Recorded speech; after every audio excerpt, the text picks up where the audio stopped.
Bismillahirrahmanirrahim. Assalamualaikum warahmatullahi ta'ala wabarakatuh. Alhamdulillah. Alhamdulillahirabbil alamin. Wassalatu wassalam ala sayyidil mursalin wa ala alihi wa sahbihi wa man tabi'ahum bi ihsanin ila yaumiddin. Nawaitu ta'aluma wa ta'lim wa naf'a wal intifa' wal ifadah wal istifadah wal hatha ala tamassuki bi kitabillahi ta'ala wa sunnati rasulihi wa du'a ilal huda wa dalalata alal khairi wa ibtigha'a mardatihi wa qurbihi wa thawabihi subhanahu wa ta'ala. Allahumma faqqihna fid din wa alimna ta'wil. Rabbi shrah li sadri wa yassir li amri wahlul 'uqdatam min lisani yafqahu qawli waj'alni waziran min ahli. Bismillahirrahmanirrahim.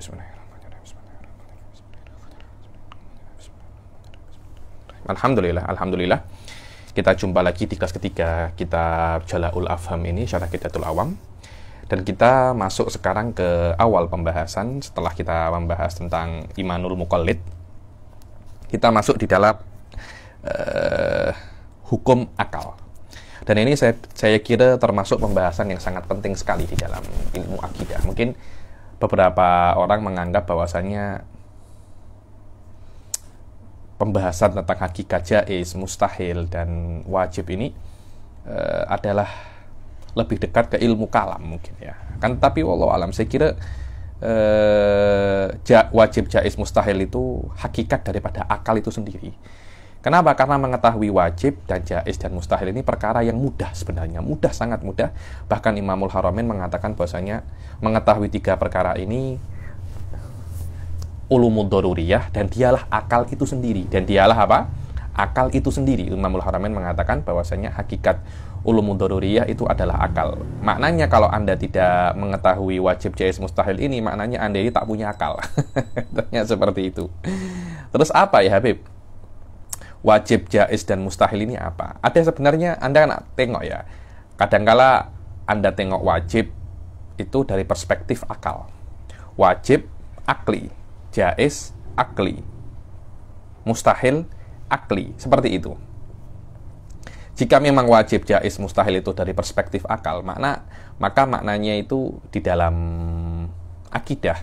Ketika Anda mengatakan perkara ini wajib akli, maknanya dia kena ada dan tidak mungkin tidak ada. Itu namanya apa? Wajib akli. Ketika Anda mengatakan perkara ini mustahil akli, maknanya perkara ini kena tidak ada, dia tidak mungkin ada. Maknanya ada, kalau mustahil itu ada, maka akan bertentangan dengan hakikat itu sendiri. Maknanya bukan bertentangan dengan akal ya. Maknanya akal ini, Anda ini kena paham bahwasanya akal ini adalah alat untuk mengetahui kebenaran. Maknanya yang diketahui oleh akal itu adalah kebenaran. Kenapa? Karena akal adalah ulumud daruriyah. Ketika ada perkara bertentangan dengan akal, maknanya dia bertentangan dengan ulumud daruriyah. Apa sih, Beb? Ulumud daruriyah itu, ulumud daruriyah adalah modal bagi kita berpikir, adalah hal-hal yang kita ketahui tanpa berpikir.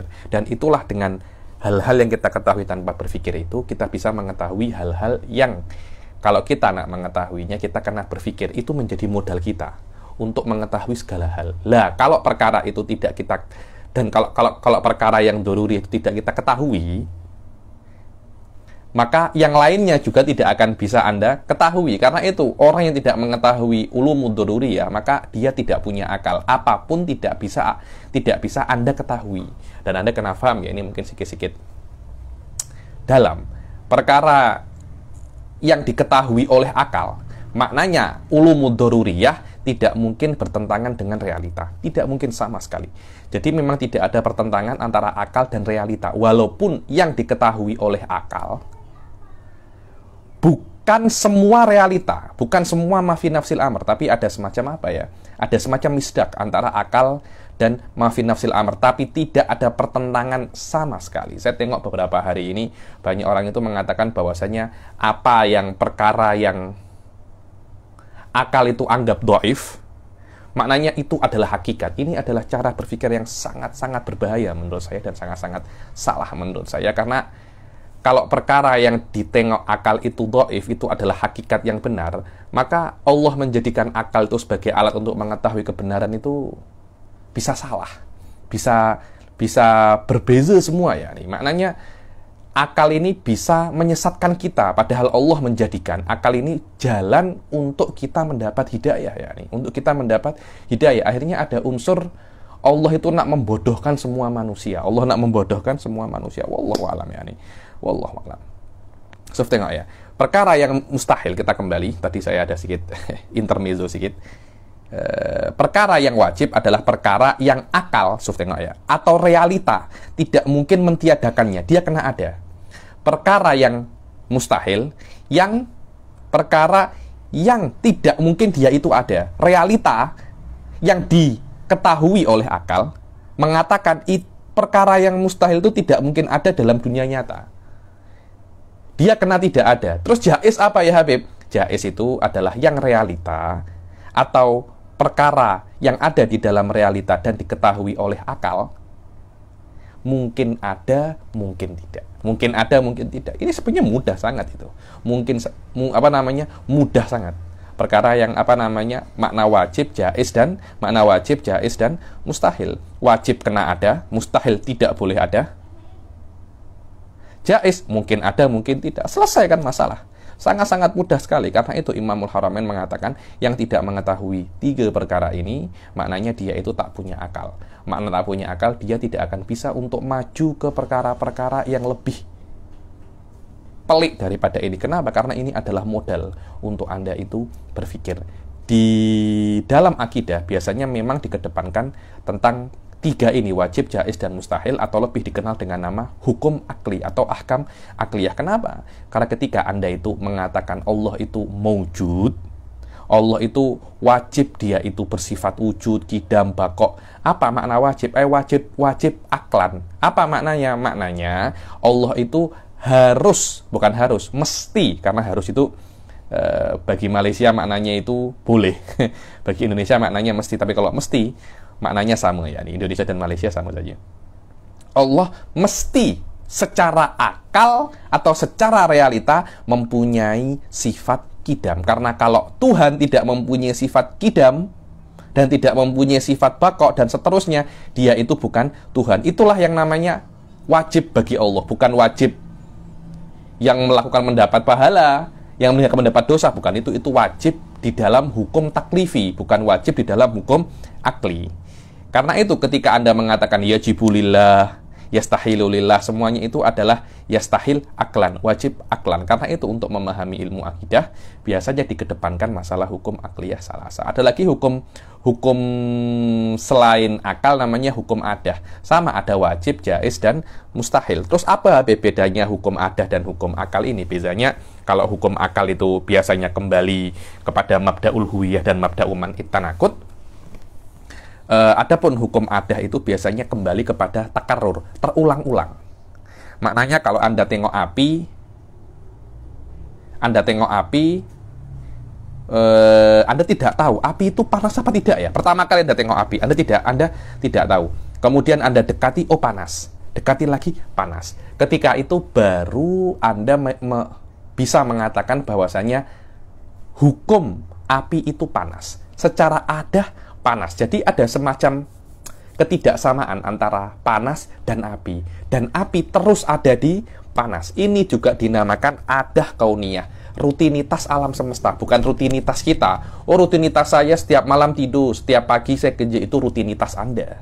Orang lain mungkin boleh berubah. Ada orang tidurnya pagi, kerjanya malam. Hal-hal itu mungkin biasa bagi sebagian orang kan, tapi namanya adah kauniyah tidak berbeza dari orang ke orang. Orang manapun kalau dia itu tengok api dan dia mendekati api, pasti dia panas. Itu yang namanya hukum adah. Dan yang buat ada semacam mulazamah, ada semacam bersama antara panas dan api adalah Allah. Dan Allah lah yang boleh untuk boleh untuk membatalkan antara ikatan antara dua hal ini, panas dan api. Dan rata-rata yang ada di dunia ini biasanya itu adalah hukum adah. So, kita makan, kita kenyang. Makan beza, kenyang beza loh ya. Ada orang makan tapi tak pernah kenyang. Ada orang kenyang tapi tak pernah makan. Anda kalau tengok di surga nanti, orang tak akan pernah lapar walaupun dia tidak makan. Hal-hal semacam itu perkara yang adah aja. Allah menciptakan dunia ini dengan adah seperti ini. Haus minum, mengantuk tidur, itu adalah hal-hal adah ya. Dan adah pun ada yang wajib, ada yang mustahil, dan ada yang jaiz. Contohnya adah wajib itu makan kenyang, Ada semacam ikatan, ada semacam talazum, ikatan antara dua perkara, kenyang dan makan. Kadangkala ada ketidakikatan. Contohnya, Anda bisa berjalan di atas air. Berjalan di atas air itu mustahil adatan. Mustahil apa? Mustahil adatan. Mukjizat yang ada di dalam Rasul mematahkan wajib adah dan mustahil adah, mematahkan ini. Tapi tidak ada satu Rasul pun yang mengatakan bahwasanya saya datang untuk mematahkan hukum akal. Tidak mungkin itu. Kalau ada Rasul cakap seperti itu, langsung Anda dustakan. Pasti itu bukan Rasul yang benar. Kenapa? Karena Rasul itu kena fatona. Ini adalah basic-basic ilmu. Kalau Anda tidak mengetahui perbedaan antara hukum akal dan hukum adah, maknanya Anda tidak layak untuk menjadi orang berakal. Apalagi Anda nak menjadi seorang Rasul yang mempunyai sifat apa namanya? Mempunyai sifat fatona. Adapun hukum yang ketiga itu namanya hukum wada. Namanya hukum wada. Apa itu hukum wada? Hukum wada itu adalah sebuah hukum yang ada pada dunia ini, tapi yang buat itu ada unsur keinginan seseorang. Lah, kalau yang membuat keinginan itu adalah Allah, namanya syariat. Kalau yang membuat keinginan itu bukan Allah, tapi manusia, namanya undang-undang atau kanun. Atau apa? Di Malaysia mungkin namanya kanun. Contohnya apa?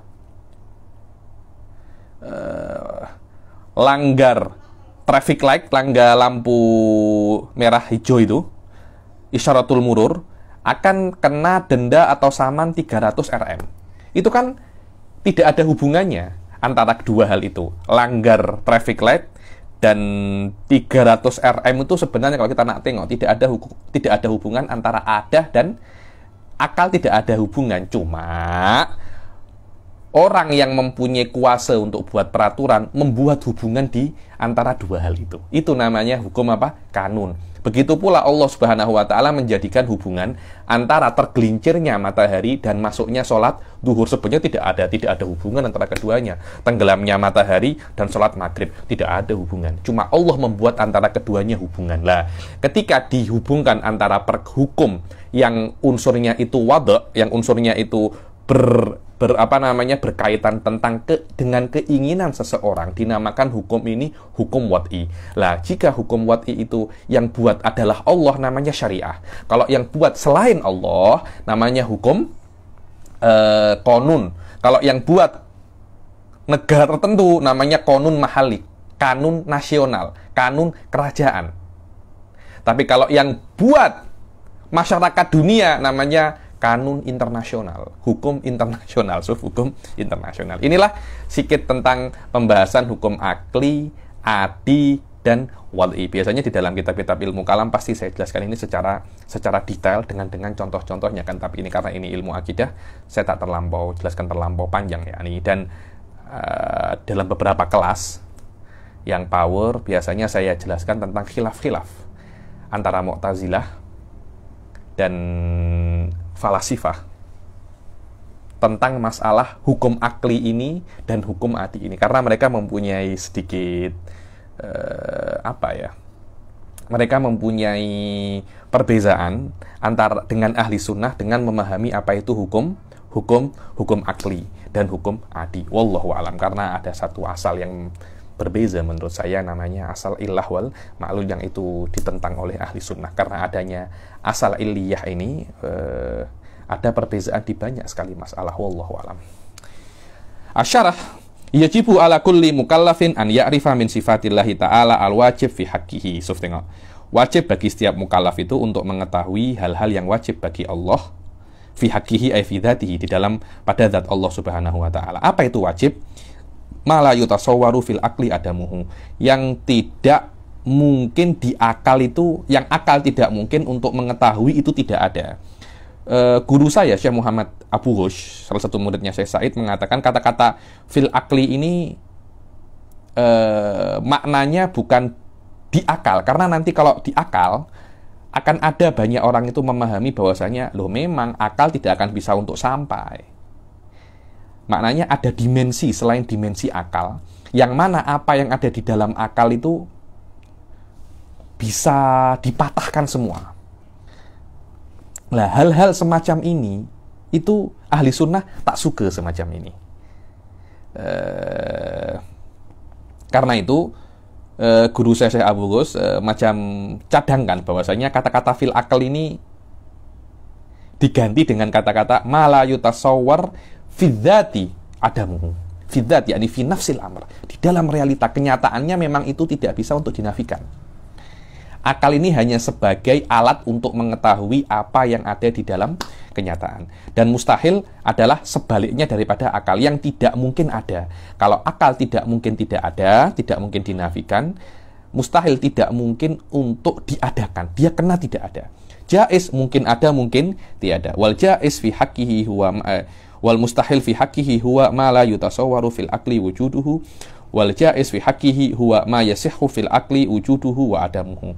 Wa kadza yajibu alaihi an ya'rifa mithla dzalika fi haqqir rusuli alaihi musallatu wassalam. Begitu pula selain Anda itu mengetahui wajib, jaiz dan mustahil bagi Allah Subhanahu wa taala, dan Anda juga kenal mengetahui wajib, jaiz dan mustahil bagi Rasul sallallahu alaihi wasallam. Mengetahui tiga perkara ini, wajib, jaiz dan mustahil, bagi Allah dan bagi Rasul dinamakan manzilah. Mengetahui Allah dan Rasulnya dengan derajat wajib, derajat jaiz, dan derajat apa? Mustahil. Dan Nadhim memulai di dalam bait ini hal-hal yang berkaitan tentang apa yang wajib diketahui pada zat Allah Subhanahu wa taala. Yang pertama adalah apa? Al-wujud. Lah wujud ini banyak sekali orang-orang ini salah paham. Pertama ya, sifat-sifat yang pertama adalah wujud. Apa sih ketika Anda itu mengatakan Allah itu maujud? Ulama ahli sunnah mengatakan wujud sifat pertama daripada sifat Allah yaitu sifatun nafsiyah. Sifatnya dibagi 4 ya.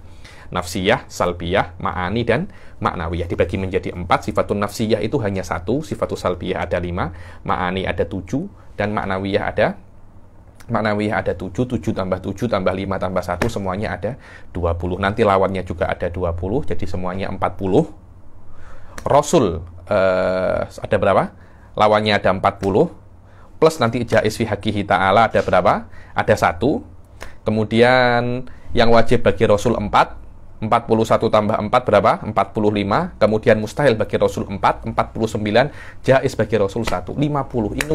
Inilah yang dipelajari di dalam Aqidatul Awam ini. 50 sifat yang wajib kita ketahui sebagai kita itu seorang muslim. Maknanya ketika Anda muslim, Anda wajib mengetahui sifat-sifat ini. Dan sifat yang pertama yang wajib kita ketahui bahwasanya Allah itu mempunyai sifat wujud. Apa itu wujud? So, Anda kena paham ya. Ketika saya mengatakan Zaidun maujud. Zaidun maujud maknanya Zaid itu ada. So, tengok ya. Zaid itu apa? Ada.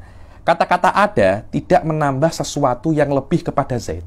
Berbeda jika saya itu mengatakan Zaidun marid. Kata-kata marid, sakit, akan menambah sesuatu yang tidak ada pada zat Zaidun itu sendiri. Jadi maknanya marid itu perkara yang ada, Zaid juga perkara yang ada. Berbeda dengan kata-kata maujud. Kata-kata maujud itu bukan perkara yang ada, tapi itu hanya abstraksi otak sahaja.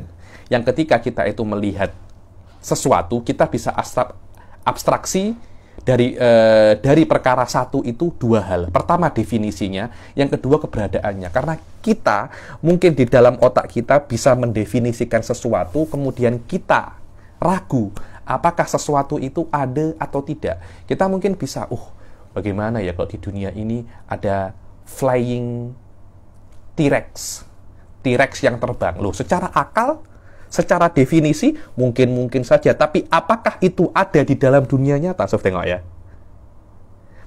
Jadi akal boleh untuk mendefinisikan sesuatu, menfantasikan sesuatu, tapi dia ragu apakah di dalam dunia nyata ada atau tidak. Dari sini ada sebuah perbedaan antara ada dan mahiyah atau hakikat sesuatu. Karena itu ahli sunnah mengatakan bahwasanya maujud ini sifat, tapi bukan dengan makna sifat hakiki.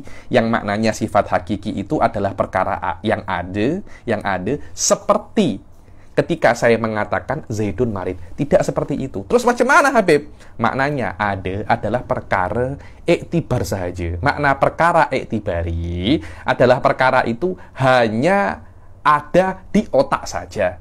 Di dunia nyata kata-kata wujud itu tidak ada. Karena itu Imam Asy'ari mengatakan bahwasanya al-wujudu ainul mawjud. Wujud itu hakikatnya sama dengan maujud. Maknanya wujud tidak menambah ke maujud sesuatu yang lebih daripada dia itu sendiri. Maknanya ketika saya mengatakan Zaidun maujud, saya tidak menambah ke Zaid perkara yang lebih daripada keberadaannya dia di dunia ini. Itu je maknanya maujud. Maknanya wujud ini bukan sifat yang hakiki tau. Bukan sifat yang hakiki. Itu hanya abstraksi otak kita sahaja. Abstraksi otak kita sahaja. Ini adalah madhab ahli sunnah wal jamaah. Apakah ada khilaf? Oh banyak sekali khilafnya. Tapi yang saya jelaskan adalah madhab ahli sunnah. Wujud bukan perkara yang ada. Karena itu kalau ada yang mengatakan bahwasannya wujud adalah semua yang ada, jadi semua yang ada ini hakikatnya adalah wujud. Itu bukan madhab ahli sunnah. Itu bukan madhab ahli sunnah. Karena wujud bukan perkara yang ada. Kalau Anda mengatakan semua yang ada di dunia ini hakikatnya adalah wujud, maknanya hakikatnya yang ada di dunia ini semuanya tak ada. Ini menurut saya tak cakap ini berbahaya atau tidak. Itu bukan itu perkara yang lebih dalam.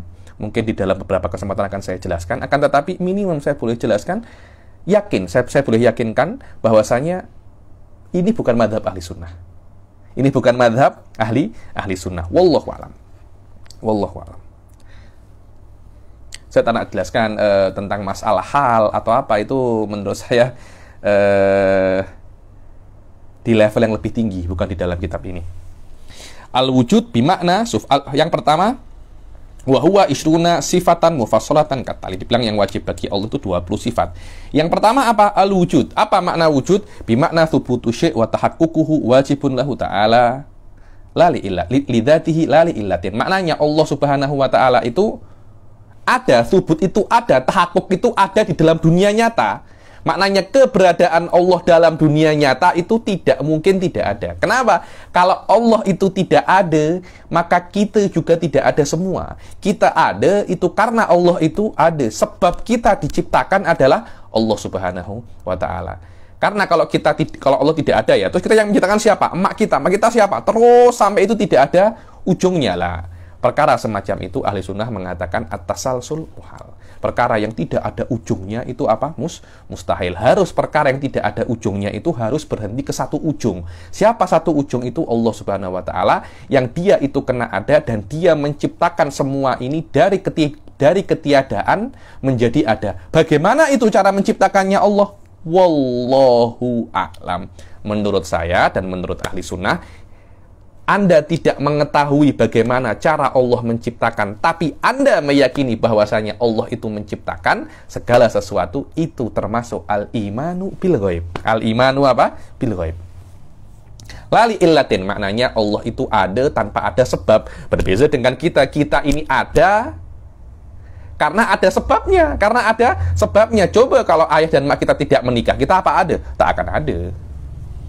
Ai anna ghairuhu lam yu'athir fi wujudihi ta'ala. Tidak ada selain Allah yang membuat Allah itu ada.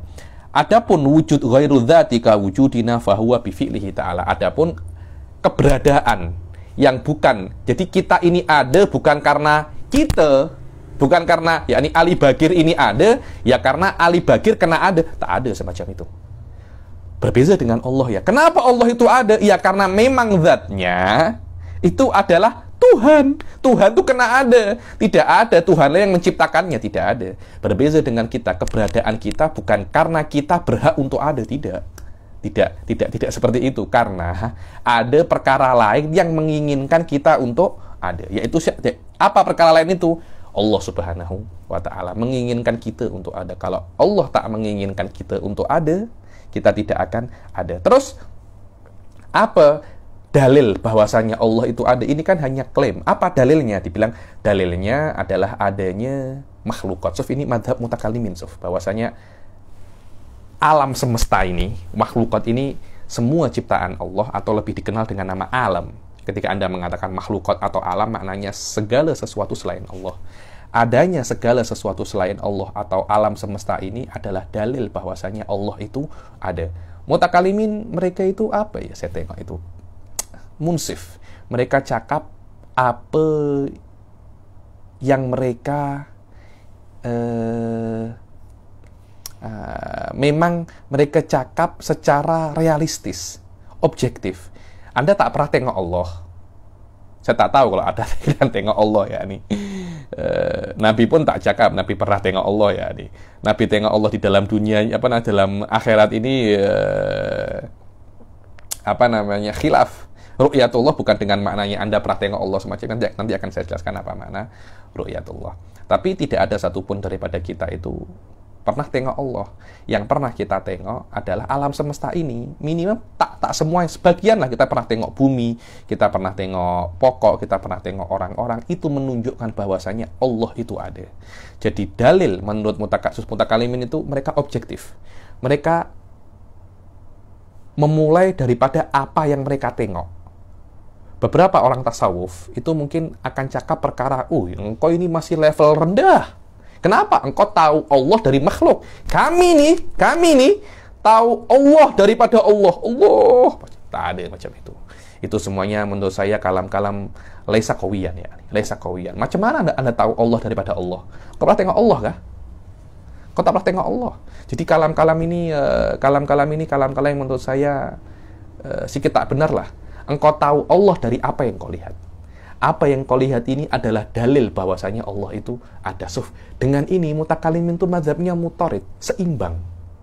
Tak macam mazhab-mazhab yang menurut saya sikit-sikit mistis ya. Sikit-sikit mistis mengatakan kau tahu Allah dari mana? Dari ilham saya. Kau tahu Allah daripada mana?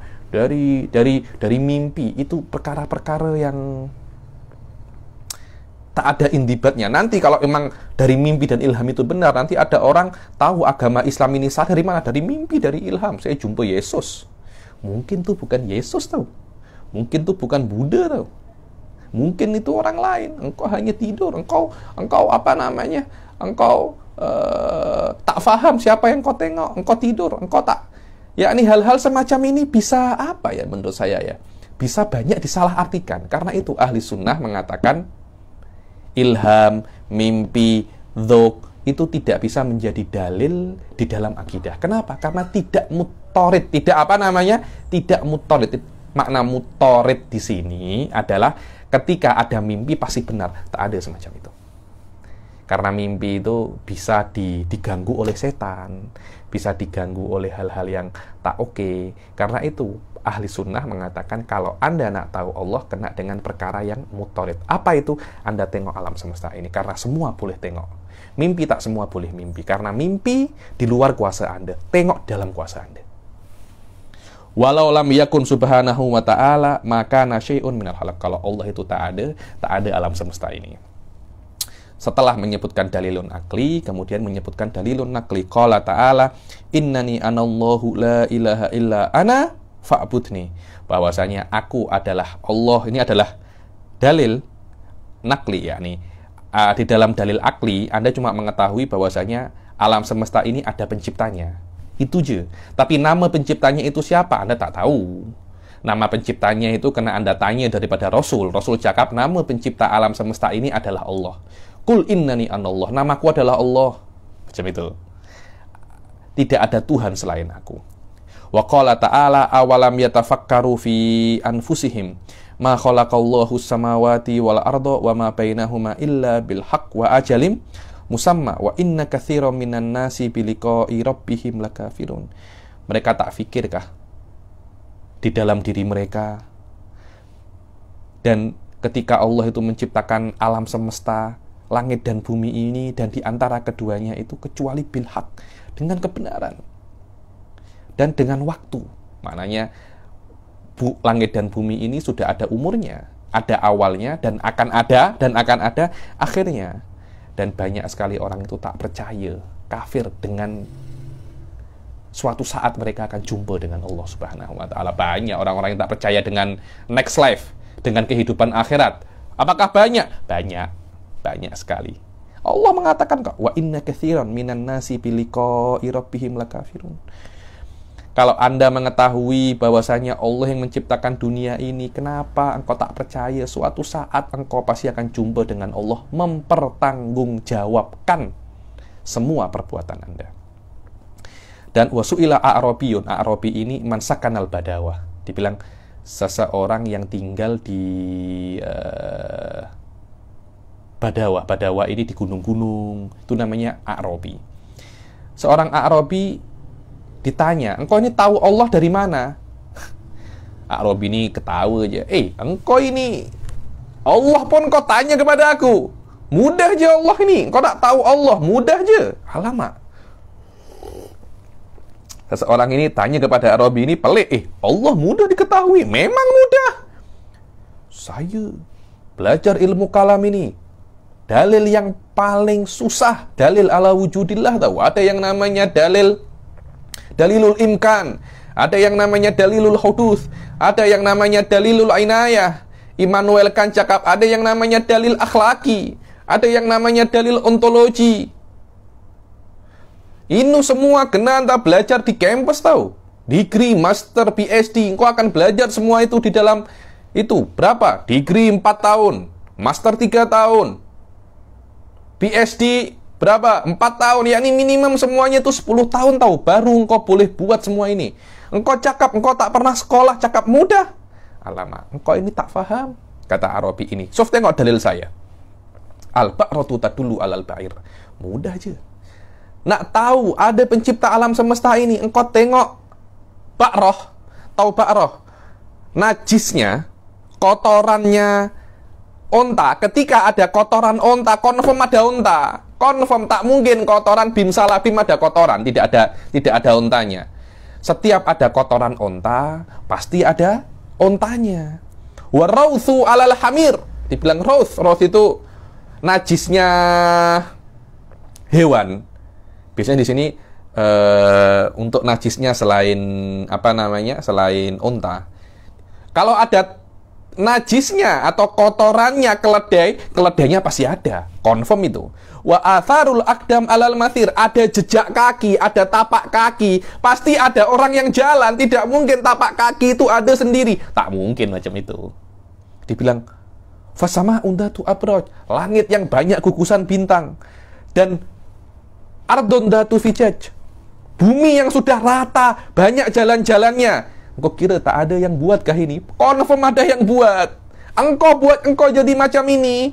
Engkau yang paling pelik sekarang ini, ya. Nih, manusia ini yang paling rumit, kompleks. Orang nak jadi dokter mata, sudah berapa tahun? Spesialis mata aja. Spesialis jantung. Saya di Indonesia, saya tengok spesialis tulang belakang. Spesialis tulang belakang aja. Ada lagi Habib, spesialis penyakit dalam. Ada lagi spesialis ENT. Kalau orang cakapnya THT. Telinga, hidung, tenggorokan. Hanya itu aja. Maknanya orang tak akan, kalau nak pelajari semua manusia, tak akan sampai umurnya. Kompleks sangat. Engkau kira itu tak diciptakan oleh tak diciptakan oleh Tuhan kah? Tiba-tiba bim salabim ada manusia kah? Tak mungkin lah. Engkau kalau tengok di padang pasir tiba-tiba ada bangunan yang hebat, bangunan yang megah, engkau akan cakap, siapa ini yang buat? Hebat sangat nih. Bangunan itu tidak sekompleks manusia. Manusia itu jauh lebih kompleks daripada rumah, daripada venue. Orang boleh buat venue. Belajar mungkin 10 tahun, 20 tahun boleh buat venue. Tapi engkau tak akan boleh buat manusia. Kau nak belajar 100 tahun pun engkau tak akan boleh buat apa? Manusia. Nak buat robot pun susah. Apalagi nak buat manusia. Fasama undatu abraj wa ardun datu fijaj wa biharun datu amwaj. Dan laut yang banyak sekali ombak-ombaknya. Amma tadulu ala soni'il hakimil qadiril alim. Pasti perkara-perkara yang lebih kompleks, ya. Ini gugusan bintang yang ada di langit lebih kompleks daripada najisnya onta, lebih kompleks daripada najisnya keledai. Kalau najis ketika ada kotoran keledai, ada keledainya, pasti perkara yang lebih kompleks ada yang buat. Ya ini mudah aja orang-orang orang-orang Badui itu nak fikir mudah aja, orang-orang kampung ini nak fikir mudah aja. Akhirnya para ulama, wallahi imanul ajais. Ya Allah, imanun ka imanil ajais. Ya Allah, kami nak iman seperti imannya orang ajais nih. Inilah yang namanya dalilun ijmali. Inilah yang namanya dalilun ijmali. Jaya jidan. Oke. Inilah sifat yang pertama, ya, ini daripada sifat Allah Subhanahu wa Ta'ala, namanya al-wujud. Dan Anda kena paham, ya, ini sudah saya katakan, yang namanya sifat secara hakikat, sifat itu adalah perkara yang wujud, perkara yang ada. Tapi ketika wujud ini bukan perkara yang ada, maka dia itu dikatakan sifat itu sebagai majaz. Sebagai apa? Majaz. Kenapa dia dikatakan sifat? Selama dia itu bukan perkara yang wujudi, ya Habib. Kenapa dia dikatakan sifat? Tadi Habib cakap bahwasanya yang namanya sifat itu karena perkara yang ada. Contohnya, Zaidun marid.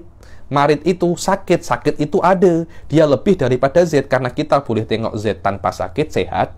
Kemudian Z sakit, maknanya ada sesuatu yang lebih daripada Z, namanya sakit. Dan Z itu adalah perkara yang ada, tapi kata-kata wujud bukan perkara yang ada. Selama bukan perkara yang ada, kenapa dia boleh dikatakan dia itu sifat? Para ahli sunnah mengatakan bahwasanya wujud itu boleh dikatakan sifat karena dia itu bisa dijadikan khobar. Ketika Anda itu mengatakan Allahu mawjudun, Allah itu lafzul jalalah, mubtada. Kemudian mawjud itu apa? Khobar. Pas dikatakan mawjud itu khobar, dikatakan mawjud itu sifat, karena ini adalah sifat dengan makna yang lebih umum. Setiap perkara yang bisa dijadikan khobar itu adalah sifat. Karena khobar itu maknanya macam sifat. Maknanya macam sifat. Tak kisah dia itu perkara yang wujudi atau perkara yang tak wujud. Selama dia bisa dijadikan khobar, maka dia adalah sifat. Itulah sifat dengan makna yang umum. Kalau sifat dengan makna yang khusus, itu adalah perkara yang wujudi. Perkara yang wujudi yang ada pada zat Allah Subhanahu wa Ta'ala, dan itu hanya bisa untuk sifat ma'ani yang 7 sahaja. Adapun selain sifat ma'ani yang 7, menurut definisi sifat yang khusus, dia itu bukan sifat tapi perkara yang i'tibari. Tapi menurut definisi sifat yang lebih umum, yaitu segala hal yang bisa dijadikan khobar bagi Allah Subhanahu wa Ta'ala itu adalah sifat, maka itu dikatakan apa? Dikatakan sifat juga. Maknanya ketika Anda bisa menjadikan perkara itu khobar bagi lafzul jalalah, Allahu mawjud, Allahu qadir, Allah murid, maka semuanya adalah sifat bagi Allah Subhanahu wa Ta'ala. Inilah sifat yang pertama daripada sifat Allah Subhanahu wa Ta'ala, apa? Al-wujud. Sekarang kita akan masuk ke sifat yang kedua daripada sifat Allah Subhanahu wa Ta'ala, dan ini namanya di dalam ilmu akidah dinamakan sifat ini adalah sifat salbiyah. Sifat apa? Salbiyah. Kalau orang mungkin pandai bahasa, dia akan mengatakan, macam mana sifat salbiyah? Salbiyah itu negatif. Macam mana Allah itu mempunyai sifat-sifat yang negatif? Kalau Allah itu mempunyai sifat-sifat yang negatif, maknanya Allah itu teruk. Kenapa? Karena sifatnya negatif. Karena negatif bagi kita itu, orang ini negatif, sifatnya negatif, tak positif. Nah, itu kan perkara-perkara yang teruk. Tapi Anda kena paham makna sifat salbiyah di sini bukan sifat-sifat yang negatif dengan makna yang buruk. Maknanya segala sifat yang diawali dengan kata-kata tidak. Tengok ya. Apa makna kidam? Maknanya Allah tidak. Setiap sifat salbiyah yang 5 itu pasti awal definisinya diawali dengan kata-kata tidak. Ketika kita itu mengatakan Allah itu qadim, maknanya Allah tidak mempunyai awal. Allah tidak mempunyai apa? Allah tidak mempunyai awal. Apakah tidak mempunyai awal itu perkara yang wujudi? Tidak. Dia bukan perkara yang wujudi, karena segala hal yang diawali dengan tidak biasanya itu bukan perkara yang wujud. Contohnya, saya tidak makan. Oke, kalau Anda tidak makan, Anda kenapa? Saya tak buat apa-apa. Tengok. Ketika Anda tak buat apa-apa, ya maknanya tidak ada perkara apapun. Tidak ada perkara apapun, itu namanya salb, itu namanya negatif. Nah, dikatakan sifat-sifat Allah yang 5 ini negatif karena diawali dengan kata-kata tidak. Dan kata-kata apa? Tidak. Al-qidam huwa adamul awwaliyah liwujudihi ta'ala. Maknanya Allah itu, adanya Allah itu tidak mempunyai awal. Tidak mempunyai awal. Jadi tidak ada satu waktu pun Allah itu dulu pernah tidak ada, kemudian ada, tidak ada. Terus macam mana Habib? Allah itu maujud qadim. Maknanya Allah itu ada dan adanya Allah tidak didahului ketidakadaan. Itulah yang namanya apa? Qadim di dalam ilmu akidah. Maknanya adanya Allah tidak didahului dengan ketiadaan. Berbeza dengan adanya kita. Dulu saya lahir tahun 88. Maknanya ketika tahun 87 saya belum ada. Adanya saya didahului dengan ketiadaan. Apakah adanya Allah sama dengan adanya saya? Tidak. Adanya Allah tidak didahului dengan ketiadaan. Karena itu, selama Allah itu, keberadaan Allah tidak didahului dengan ketiadaan, tidak ada makna Anda itu mengatakan Allah itu ada sejak 1 triliun tahun yang lalu. Tidak ada makna itu. Allah ada sejak 1 miliar tahun yang lalu. Tidak ada makna itu. Kenapa? Karena Allah tidak ada waktu. Ketika Anda mengatakan Allah itu selalu ada, sentiasa ada, dan tidak didahului dengan ketiadaan, dengan kata lain, Allah tidak memiliki waktu. Zonanya waktu itu tidak ada pada Allah. Karena yang namanya waktu, kena ada awal dan kena ada apa? Akhir. Dan bukan makna kodim di sini, kodim yang seperti kita, makna kodim ini sudah lama. Engkau ini di Malaysia sejak bila? Saya sudah 3 tahun lebih, sudah lama, sudah kodim. Dulu ketika saya sudah graduate di pesantren 6 tahun itu, sudah nak graduate, orang-orang yang baru itu tanya kepada saya, Anta sudah berapa tahun? Wallah, saya di sini mundul kidam. Di sini mundul kidam, maknanya sejak lama. Di dalam fikih, tolak ukur lama atau tidak itu 1 tahun. Kalau Anda sudah buat perkara itu 1 tahun, maknanya Anda sudah kodim. Oh, saya sudah di Malaysia sejak 1 tahun. Maknanya Anda sudah dikatakan kodim. Kodim. Kodim dengan makna sudah lama. Bukan tidak ada awal. Bukan tidak ada awal, hati-hati. Dan ketika Anda mengatakan kodim, ini penting ya, ketika Anda mengatakan kodim, maknanya perkara ini ada tanpa ada awal mula. Itu namanya kodim. Maknanya di sini ada 2 perkara. Perkara itu ada, dan perkara itu tiada awal. Perkara itu tiada awal. Maka tidak ada makna orang itu mengatakan kita ini ada pada ilmu Allah mundul kodim, mundul kidam, itu tak ada makna.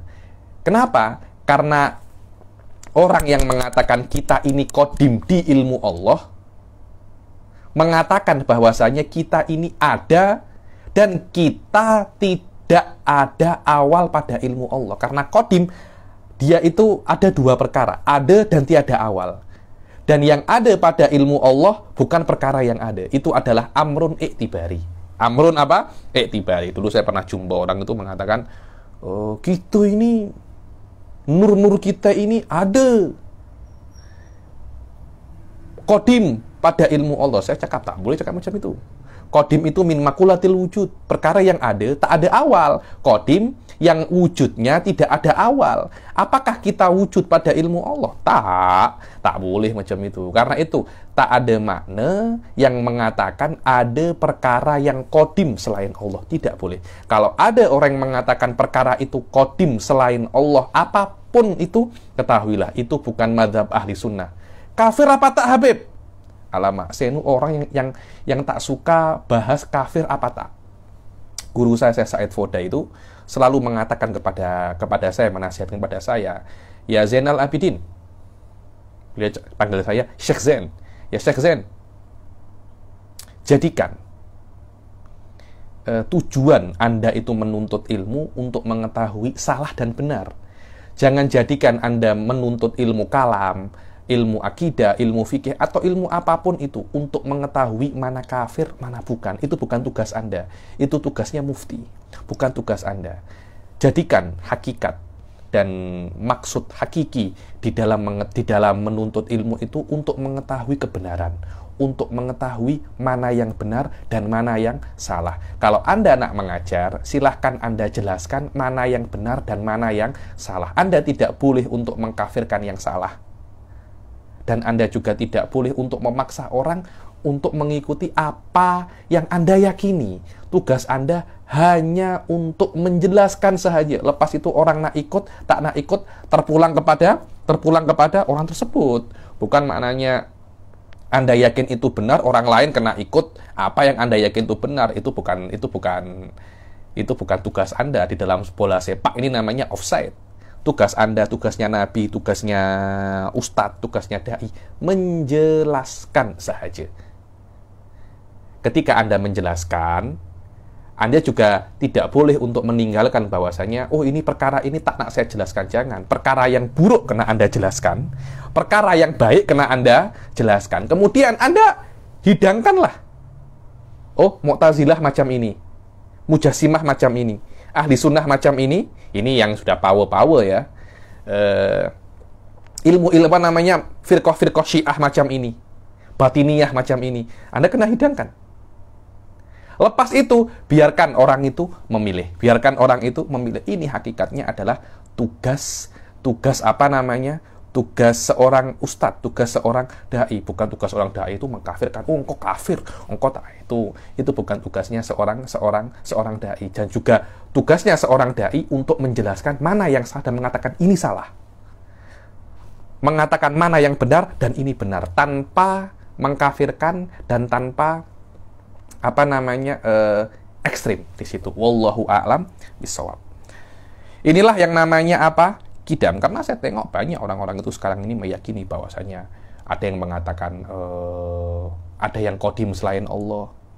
Oh, ini ada yang qadim, ada yang meyakini huyula wa surah qadimah, ada yang meyakini macam-macam. Saya tengok orang-orang itu meyakini bahwasanya ada yang qadim selain Allah, walaupun mereka tak sadar mengatakan itu. Saya nak hormati je. Saya nak hormati je.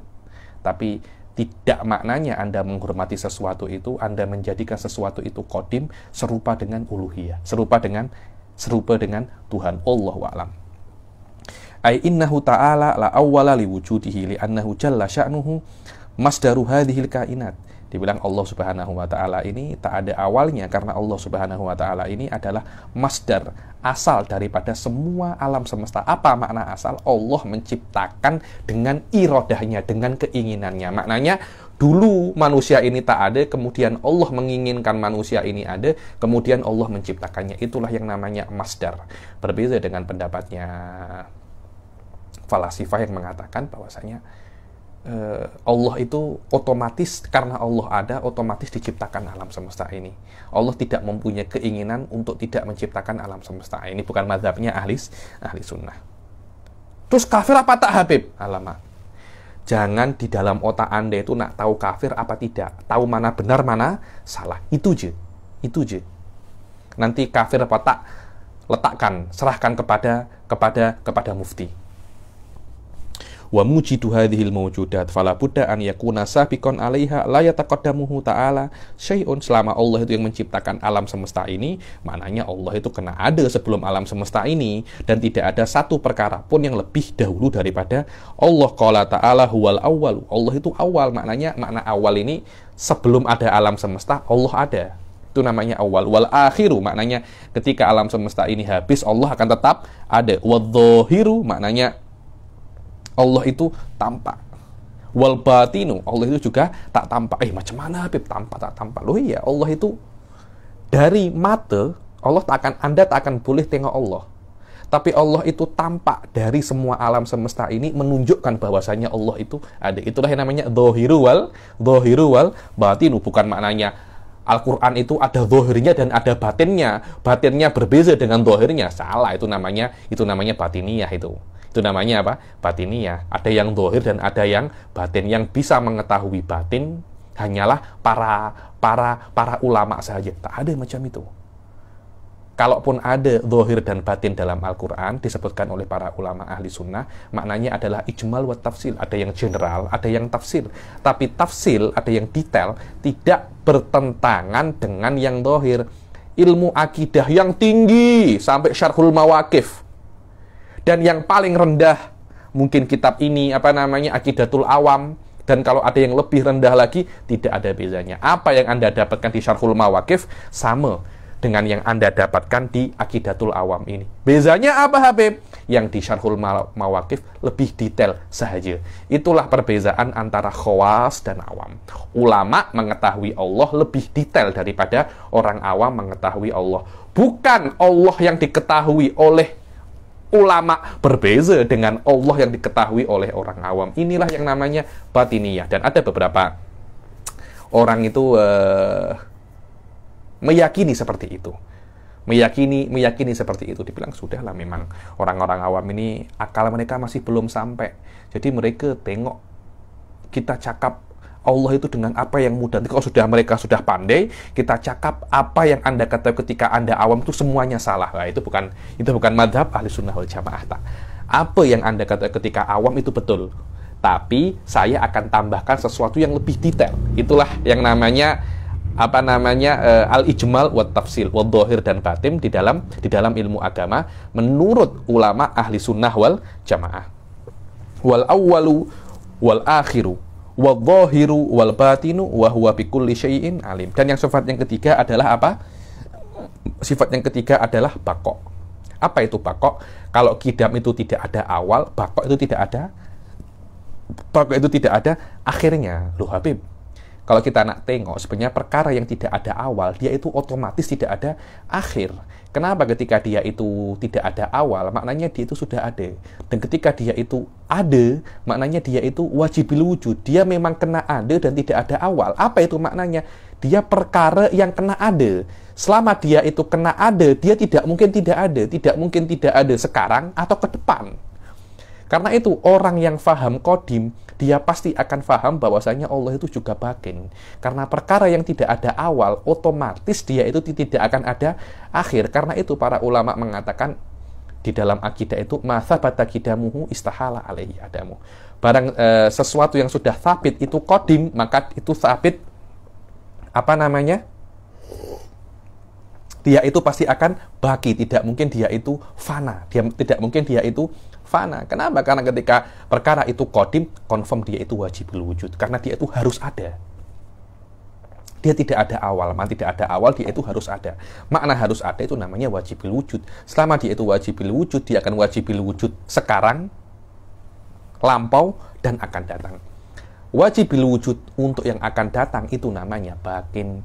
Karena itu para ulama akidah mengatakan masa bata kidamuhu istahala alaihi adamu. Ini di dalam ulama akidah mengatakan kaidah ini para ukola itu sepakat. Ini pasti benar katanya.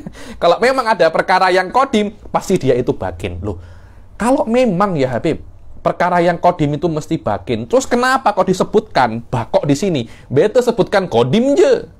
Karena ketika qadim dia pasti batin. Kenapa kok disebutkan batin juga? Menandakan kalau seumpamanya batin dan bakok dan batin dan qadim ini perkara yang tak sama. Karena itu disebutkan berbeza. Tidak. Di dalam Al-Quran memang perkara-perkara yang tujuannya mensucikan Allah disebutkan secara detail. Itu memang adalah stylenya Al-Quran. Stylenya apa? Stylenya Al-Quran. Perkara-perkara yang berkaitan tentang tanzih atau mensucikan Allah disebutkan secara detail. Berbeza dengan perkara-perkara yang tujuannya memberikan kepada Allah itu kamalat. Itu diletakkan secara, diberikan secara mujmal, secara global. Dan ini adalah stylenya Islam yang difahami oleh ahli sunnah wal jamaah. Karena itu tidak cukup Anda itu memahami kidam daripada bakok.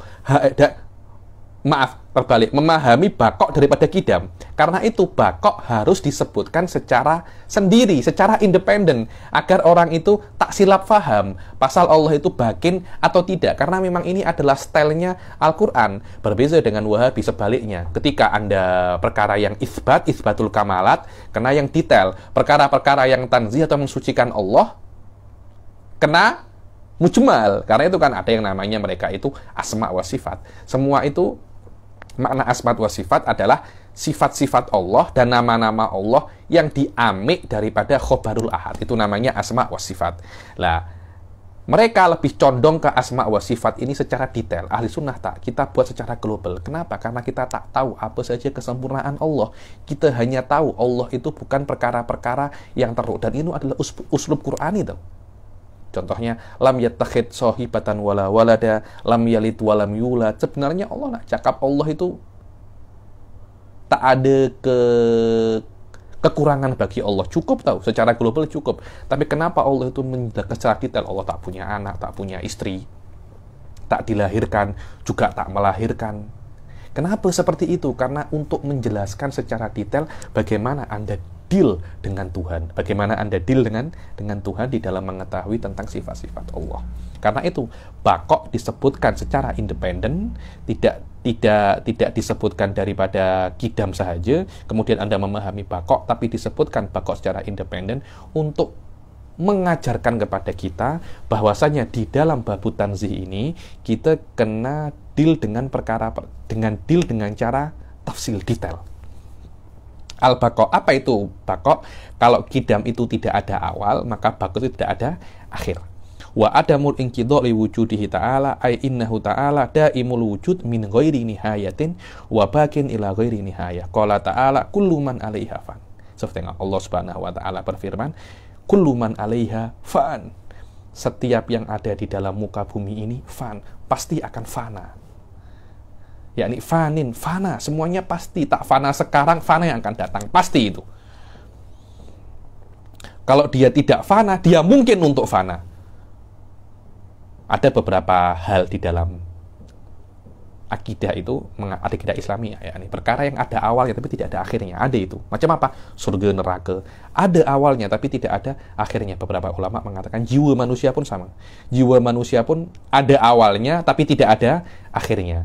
Jadi makna fan di sini akan fana atau mungkin untuk fana. Wa yabqa wajhu rabbika dzul jalali wal ikram, dan hanya akan tersisa baki yang tidak fana dan tidak mungkin untuk fana itu hanya zat Allah Subhanahu wa ta'ala. Wa qala ta'ala kullu syai'in halikun illa wajhah lahul hukmu wa ilaihi turja'un. Segala sesuatu itu akan fana atau mungkin untuk fana kecuali Allah Subhanahu wa ta'ala. Lahul hukmu, hanya Allah lah yang memiliki hukum. Hanya Allah yang boleh menghukumi. Bukan kita yang boleh menghukumi, Allah yang boleh menghukumi. Wa ilaihi turja'un, kepada Allah lah kita itu apa? Dikembalikan nanti. Dan kepada Allah kita dikembalikan nanti. Oke. Kita baca keempat ini, mukhalafatuhu lil hawadits. Sifat ketiga daripada sifat salbiyah ini, Allah Subhanahu wa taala ini mukhalafah. Makna mukhalafah ini tidak seperti kan. Yang pertama kan qadim, tidak ada awal, tidak ada akhir. Mukhalafah lil hawadits, tidak sesuai dengan makhluknya. Maknanya tidak ada kesesuaian sedikit pun daripada Allah dengan makhluknya, di dalam sifatnya, di dalam zatnya, atau di dalam perbuatannya. Tidak ada sedikit pun kemiripan bagi Allah Subhanahu wa ta'ala dengan makhluknya. Kalau ada kemiripan di dalam nama aja, mungkin di dalam lafadznya, tapi bukan di dalam hakikatnya. Yang tidak diperbolehkan di dalam kemiripan itu ada perkara yang wujudi, ada perkara yang ada di dalam makhluk dan di dalam Allah itu mirip. Tidak ada seperti itu. Kenapa? Kalau ada kemiripan, nanti ya imma Allah itu menjadi hadis, perkara yang baharu. Maknanya perkara yang baharu ini ada awal, walaupun tidak ada akhir. Selama hadis itu, kalau Allah mirip dengan perkara yang hadis, maknanya hadis itu ada awalnya. Kalau Allah mirip dengan perkara yang ada awalnya, ya imma Allah itu punya awal, ya imma yang punya awal itu mirip dengan Allah. Dan ini berbahaya sekali ya. Dan ini berbahaya sekali. Wahabi banyak mengatakan bahwasanya Allah itu mirip dengan makhluknya di dalam beberapa perspektif. Begitu pula beberapa Syiah, diantaranya Hisham Ibnul Hakam itu mengatakan bahwasanya Allah itu mirip dengan makhluknya. Kalau Allah tidak mirip dengan makhluknya, macam mana makhluknya boleh menunjukkan kepada Allah Subhanahu wa ta'ala? Begitu pula Allah itu mirip dengan makhluknya. Kalau Wahabi mengatakan Allah itu mirip dengan makhluknya, Allah itu punya arah. Kalau Allah tak punya arah, tak punya bentuk, tak punya apa-apa, mungkin Anda ini menyembah sesuatu yang tak ada, tahu? Menyembah sesuatu yang sesuatu yang tak ada. Itu adalah bagaimana cara berpikir Wahabi ahli sunnah tak seperti itu. Ada Tuhan yang tak mirip dengan kita, tapi menciptakan kita. Menciptakan kita. Bagaimana boleh seperti itu? Wallahu a'lam. Kenapa engkau yakin seperti itu? Karena Nabi tahu cakap macam itu. Nabi cakap macam itu dan akal kita menunjukkan perkara yang sama, bahwasanya ada Tuhan yang menciptakan kita semua. Kemudian Nabi datang membenarkan perkataan itu. Tengok, dan mengatakan kepada kita bahwasanya Anda wajib untuk meyakini Allah Subhanahu wa taala tidak mirip dengan apapun. Biasanya di dalam masalah ini saya membawa ayat, yakni laisa kamitslihi syai'un. Tengok. Mukhalafatuhu ta'ala, di sini ada, saya baca saja. Mukhalafatuhu ta'ala lil hawadis wa huwa adamu mumatsalati syai'in minal hawadis lahu subhanahu wa ta'ala. Makna mukhalafah lil hawadis, tidak ada sikit pun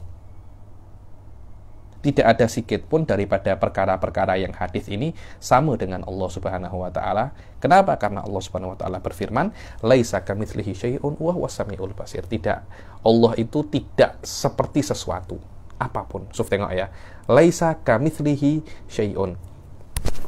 Ketika saya itu di dalam bahasa Arab ya, ketika saya itu nak mengatakan Zaidun mirip seperti singa, dan level kemiripan itu 100%, sangat besar sekali, sampai tidak ada beza. Karena terlampau miripnya, sampai macam tidak ada beza antara Zaid dan singa, saya mengatakan Zaidun asadun. Saya jadikan asad ini khobar untuk Zaid. Kalau level kemiripannya itu lebih rendah, saya katakan Zaidun ka asadin. Zaid seperti asad. Dia bukan asad, dia bukan singa, tapi seperti singa. Kalau lebih rendah lagi level kemiripannya, Zaid ka misli asad. Zaid itu seperti yang seperti singa. Jadi ada Zaid, Amr. Amr itu seperti singa. Zaid tak mirip singa, tapi dia mirip Amr. Dia mirip dengan yang mirip singa. Jadi ada 3 level kesamaan. Zaidun asadun yang paling kuat, Zaidun ka asadin di bawahnya, Zaidun ka misli asad di bawahnya lagi. Untuk menafikan sebaliknya. Kalau saya nak menafikan ketidakadaan mirip antara Zaid dengan singa, saya akan mengatakan Zaidun laisa kamitsli asad. Maknanya Zaid itu memang benar-benar tidak ada kemiripan dengan singa sama sekali. Jangankan dengan singa, dengan yang mirip singa pun Zaid tak mirip. Macam mana? Kalau saya